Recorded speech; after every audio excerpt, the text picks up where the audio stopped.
Hi, hello and welcome back to my channel Div's Home Studio. In today's video, I'm going to share my experience of coloring my hair and touching up my roots. I have colored my hair before, but I have never touched up the roots.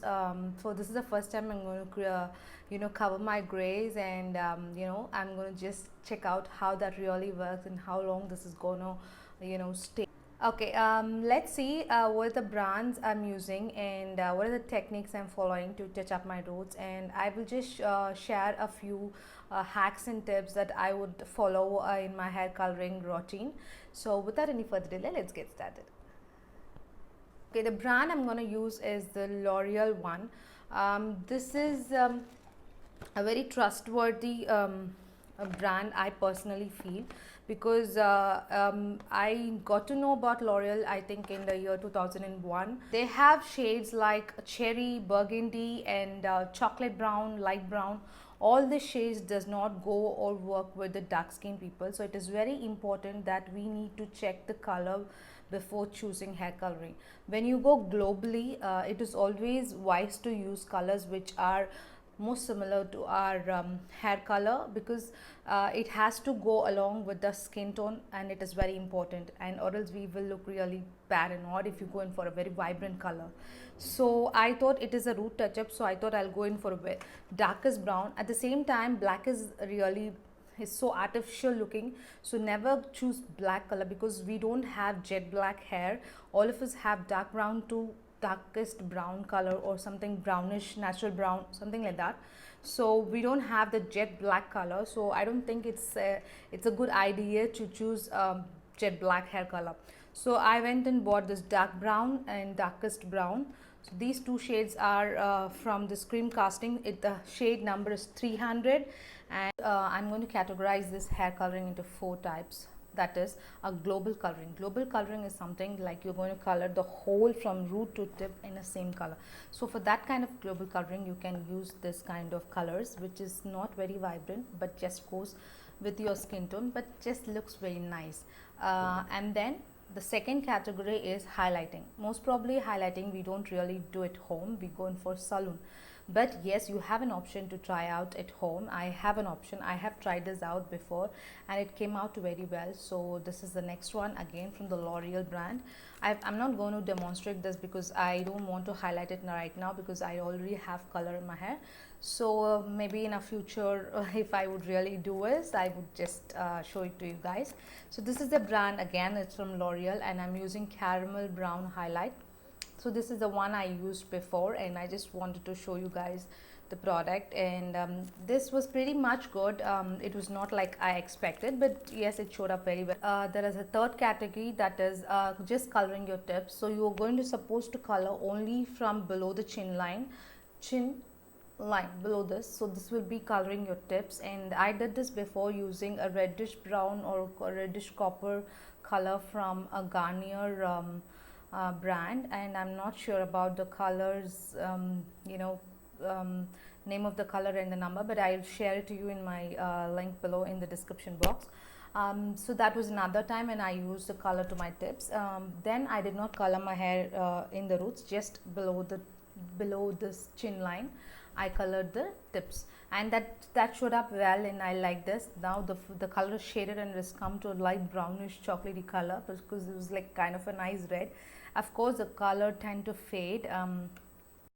These are the 3 products which I got from the L'Oreal Paris. One is the casting creme gloss and another one is a highlighter, and I got 2 shades. One is I think the shade 400, a dark brown, and the next one is a shade 300, darkest brown, which contains no ammonia, and it has a rich ultra glossy color, optimal gray coverage, and last up to 28 shampoos.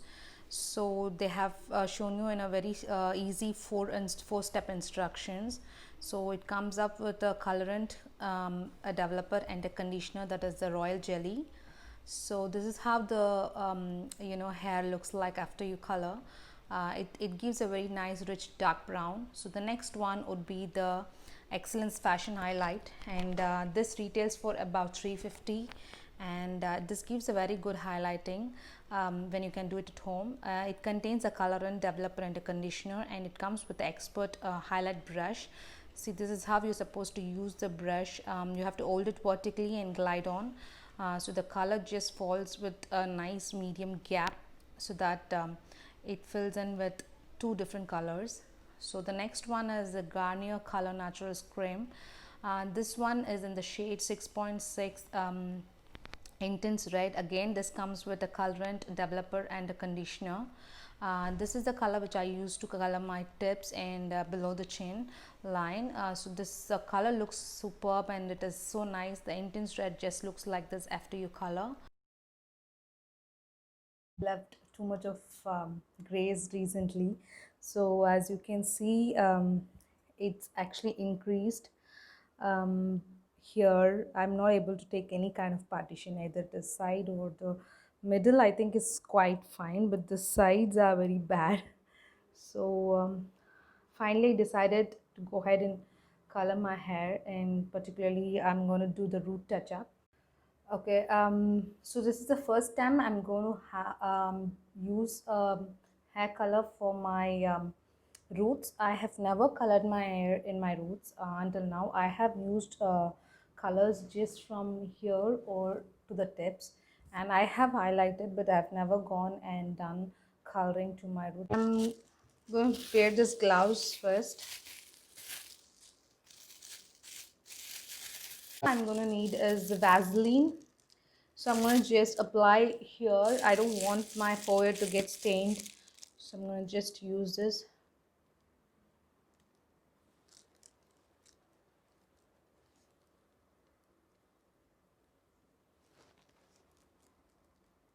Okay, so I have my brush ready, and I'm not sure if I'm going to use the whole product, so I think I feels like it's a bit too much, so I'm going to use this glass bowl and mix this. I'm taking a glass bowl because it don't get stained and it is easy to wash, and preferred you don't use this for any other thing except for this thing. So I just took some old one, and I'm on with my old black t-shirt, so that good dresses doesn't get stained and you don't have to. As you can see, I've squeezed out half of the product, and so the color turned out to be like this.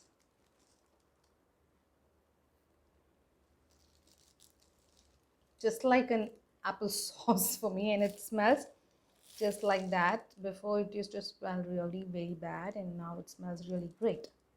Okay, now I'm ready to start off. So I'm going to pat.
Now, so I'm going to leave this for around 20 to 25 minutes and then wash my hair. So as you can see, the color is already changed. Okay, let me show you guys how my grays are covered, and you just can see the, you know, close up. There was too much of grays here in this area particularly.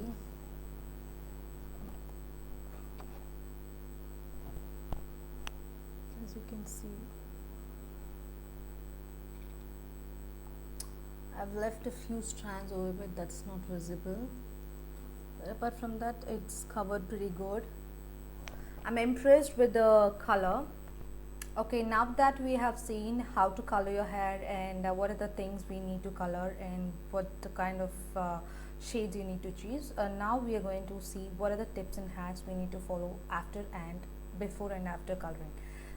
Okay, let's see what are the hacks and tips we need to follow before and after coloring. Number 1, always wear some old t-shirts or old clothes so that your clothes doesn't get stained. Hack number 2, always do a patch test behind your ear so that you are not allergic to hair color. Number 3, always apply Vaseline on your forehead and hairline so that the stain of the color doesn't stick onto your skin, so that you may feel really difficult to remove. Okay, tip number 4, choose the color which is always very good natural color which just goes with your skin tone, because it is very important that you don't go into global hair coloring with a vibrant color. It may look awkward or really funny, so choose the right color. Number 5, before applying your color, wear the gloves, take up all your brushes and stuff and sit in a place where you're out of reach to the children or something, because it does have very hazardous chemicals, so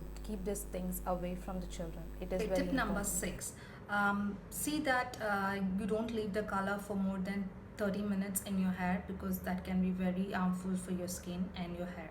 So it's very important, keep that. Don't apply hair dye in your washed hair, because the scalp contains natural oil which can actually protect your scalp from the dye. So you always have to color your hair 2 or 3 days after you wash your hair. And when you're washing your hair after the color, don't wash off with the shampoo, because the color can get washed off. Just wash it with a conditioner, and after 2 days or 3 days you can wash it with the shampoo. Take care of your hair. A colored hair is quite important in your hair care routine, because you need the color to stay on for a little longer time, then you have to take care of the color.